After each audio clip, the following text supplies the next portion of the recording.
నేను ప్రాజెక్ట్ కట్టుకుంటా, నేను దోచుకుంటానని వీళ్ళు పారిపోవాలంట. తప్పకుండా అండగా ఉంటా. రైతుల జోలుకొస్తే కబద్దార్ తాటదీస్తా.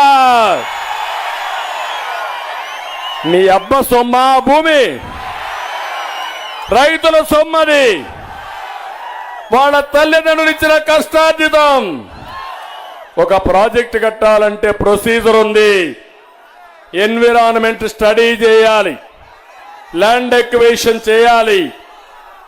ఆ ప్రొసీజర్ లేకుండా ఒక రాత్రి వచ్చి మార్కింగ్ ఇచ్చి రౌడీజం చేస్తే నేను ఆయనకు ఉడిగం చేయాలంట.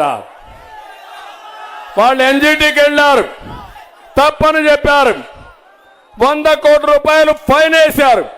సిగ్గులేని జగన్ ప్రభుత్వం వాళ్ళు సుప్రీంకోర్టు పోతే 25 కోట్ల ప్రభుత్వ డబ్బులు కట్టాడు. వీడబ్బా సొమ్ము ఈ ముఖ్యమంత్రిది, అది మన డబ్బులు.